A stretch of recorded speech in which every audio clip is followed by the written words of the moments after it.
ഞാൻ വന്നിരിക്കുന്നത് വളരെ സിമ്പിളായിട്ട് നമുക്ക് തയ്യാറാക്കി എടുക്കാവുന്ന ഒരു ബ്രേക്ക്ഫാസ്റ്റ് റെസിപ്പി ആയിട്ടാണ്. ശരിക്കും 5 മിനിറ്റിലൊക്കെ നമുക്ക് എളുപ്പത്തിൽ തയ്യാറാക്കി എടുക്കാവുന്നതേ ഉള്ളൂ. അപ്പോൾ എല്ലാവരും തീർച്ചയായും ഉണ്ടാക്കി നോക്കുക. അപ്പോൾ നമുക്ക് വേഗം തന്നെ വീഡിയോയിലോട്ടേക്ക് പോകാം. ഈ ഒരു പലഹാരം തയ്യാറാക്കി എടുക്കുന്നതിനായിട്ട് ഏകദേശം 1/4 കപ്പിനടുത്ത് സേമിയ ജസ്റ്റ് ഉപ്പ് മാത്രം ചേർത്തിട്ട് ഒന്ന് വേവിച്ചെടുത്തതിന് ശേഷം വെള്ളം വാർന്ന് കളഞ്ഞ് വെച്ചിട്ടുള്ളതാണ്. അപ്പോൾ ഒത്തിരി വെന്ത് കുഴയുന്ന പാകത്തിൽ തയ്യാറാക്കി എടുക്കരുത്. ഇതിലോട്ടേക്ക് നമുക്ക് ഏകദേശം ഒരു 1/2 കപ്പിനടുത്ത് അരിപ്പൊടി ചേർത്ത് കൊടുക്കാം. പിന്നെ ആവശ്യമായിട്ടുള്ളത് സവാളയാണ്. ഒരു സവാളയുടെ പകുതി ഭാഗം പൊടി പൊടിയായി അരിഞ്ഞിട്ടുള്ളതാണ്. പിന്നെ ചെറിയൊരു ക്യാരറ്റ് ഇതുപോലെ ഗ്രേറ്റ് ചെയ്ത് ചേർത്ത് കൊടുക്കാം. തക്കാളി ഉപയോഗിക്കുമ്പോൾ വളരെ കുറച്ച്, ഒരു തക്കാളിയുടെ പകുതി ഭാഗമൊക്കെ ഉപയോഗിച്ചാൽ മതി. നല്ല ഫ്ലേവറിന് വേണ്ടിയിട്ട് ഒരു ഇത്തിരി കറിവേപ്പില ഇതുപോലെ അരിഞ്ഞെടുത്ത് ചേർത്ത് കൊടുക്കാവുന്നതാണ്. എരിവിന് വേണ്ടി 1 ടീസ്പൂൺ മുളക് പൊടിയും നല്ലൊരു ഫ്ലേവറിന് വേണ്ടിയിട്ട് 1 ടീസ്പൂൺ ഇറച്ചി മസാലപ്പൊടിയും കൂടി ചേർത്ത് കൊടുക്കാം. ആവശ്യത്തിനുള്ള ഉപ്പ് കൂടി മിക്സ് ചെയ്തിട്ട് നമുക്കിതിലോട്ടേക്ക് ഒരു വലിയ മുട്ടയാണ് ഞാൻ പൊട്ടിച്ചൊഴിക്കുന്നത്. അപ്പോൾ നിങ്ങൾ ചെറിയ സൈസിലതാണ് ഉപയോഗിക്കുന്നതെങ്കിൽ 2 എണ്ണമൊക്കെ ഉപയോഗിക്കാവുന്നതാണ്. അതായത് നമ്മൾ ഇതിനകത്ത് വെള്ളം ഒന്നും ചേർത്ത് തന്നെ മിക്സ് ചെയ്തെടുക്കുന്നില്ല. ഈ മുട്ടയിൽ കിടന്നിട്ട് വേണം ഇത് നന്നായിട്ടൊന്ന് കുഴഞ്ഞ് കിട്ടാൻ വേണ്ടിയിട്ട്.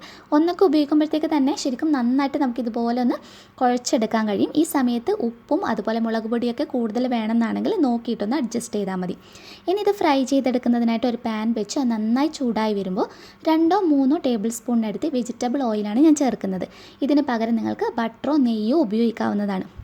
എന്നിട്ട് ഇതുപോലെ ചെറിയ ചെറിയ റോൾസായിട്ട് എടുത്തിട്ട് എണ്ണയിലോട്ട് ഡയറക്റ്റ് വെച്ച് കൊടുത്ത് കൈ വെച്ച് ഇതുപോലെ ഒന്ന് പ്രസ് ചെയ്തെടുത്താൽ മതി. അതായത് നമ്മൾ നേരത്തെ തന്നെ റോൾ ചെയ്ത് വെക്കേണ്ട ആവശ്യമൊന്നുമില്ല.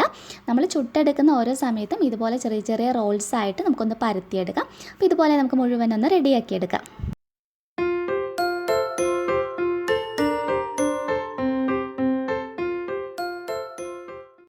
പിന്നെ നിങ്ങൾക്ക് വേണമെങ്കിൽ മുളക് പൊടി കൂടാതെ പച്ചമുളകും വേണമെങ്കിൽ ഉപയോഗിക്കാവുന്നതാണ് കേട്ടോ. ഞാനതൊന്ന് ജസ്റ്റ് ഒഴിവാക്കിയതാണ്.